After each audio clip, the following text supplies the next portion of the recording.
Hi everyone, welcome to ABC Med. Today we are going to discuss about liver function test. Why I came with this topic is that it's so common thing that now a layman will go or anyone will go to a lab and will ask the technician to get their liver function test, and for interpretation of the liver function test is having a great importance nowadays, right? Saying whether it is a normal range or abnormal range with the reference value itself, we can just let the person know. But what does it really means, like you are having increased conjugated bilirubin, or you are having increased GGT, or if you are having increased AST? There comes our importance, there comes the importance, and the interpretation is having of great value. So today we will be discussing about all those LFT thing, which includes the total bilirubin, AST, ALT, GGT, 5-nucleotidase, everything. So moving on to the LFT.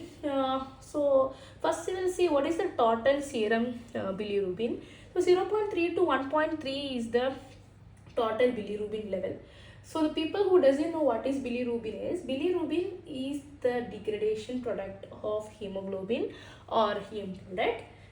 So total serum bilirubin means there will be conjugated bilirubin and unconjugated bilirubin. Conjugated bilirubin, in other words, we can say it is direct bilirubin, and unconjugated bilirubin, we will be saying it like indirect bilirubin. So this conjugated bilirubin, it will be increased in the case of parenchymal liver disease. So if there is any parenchymal disease of the liver, it can increase the conjugated bilirubin, and also biliary tract obstruction in the case of gallstones obstruction or ampulla of water carcinoma. Unconjugated bilirubin, it will increase in the case of hemolytic anemia and ineffective erythropoiesis. Erythropoiesis is nothing but the production of the RBC and Gilbert syndrome.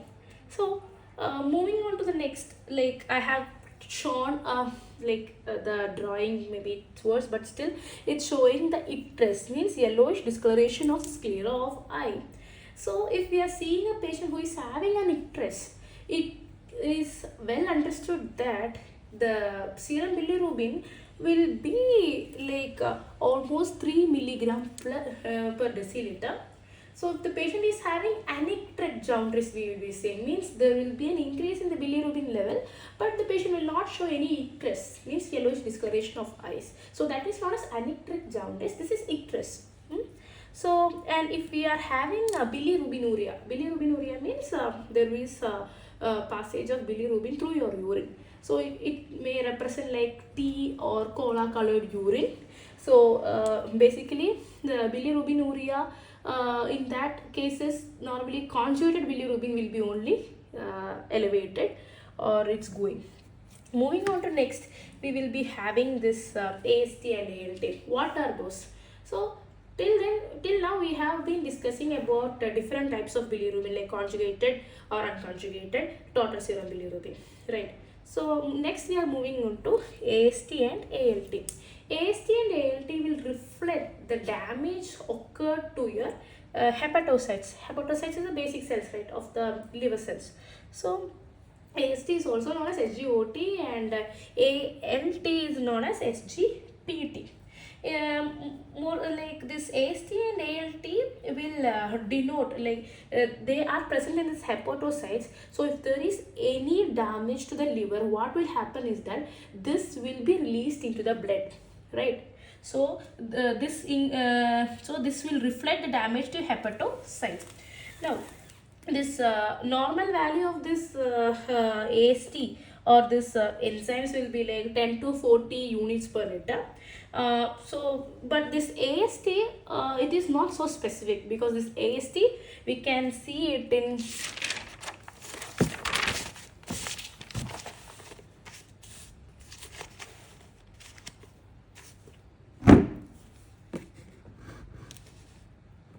this AST, we can see it in heart, muscle, brain, kidney. So if there is an increase in AST, it can denote this hepatic necrosis, myocardial infarction, muscle injury, or even congestive cardiac failure.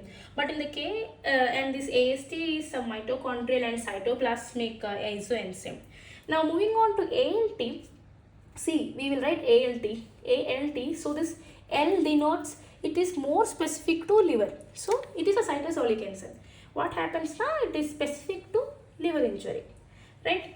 Now we will see some conditions or like some main things which we need to see is like if there is an AST ALT ratio, there we in liver function test, as you see, you can see AST and ALT.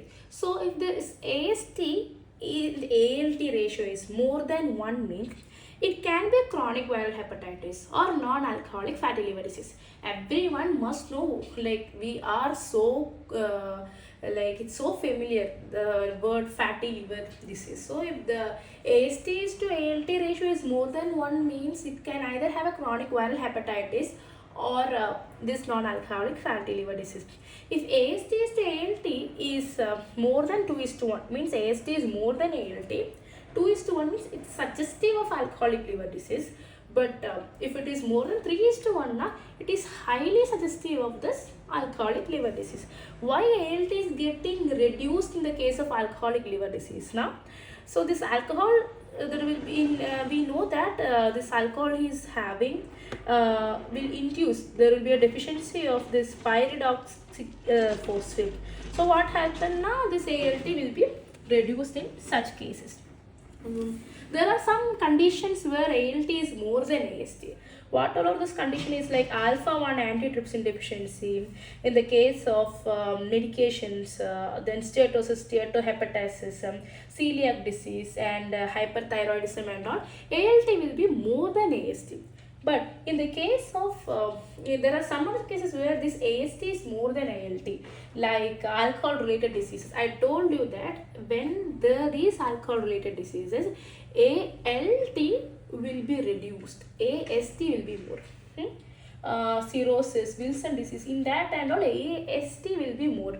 Hypothyroidism, hyperthyroidism, ALT will be more. Hypothyroidism, AST will be more. Then this myopathy, Stern's exercises and all this, AST will be more.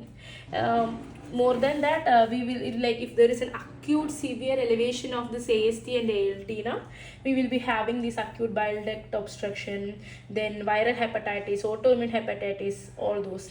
And in if AST is more than ALT, now we will be having medications or toxins in a patient with underlying alcoholic liver injury or acute rhabdomyolysis.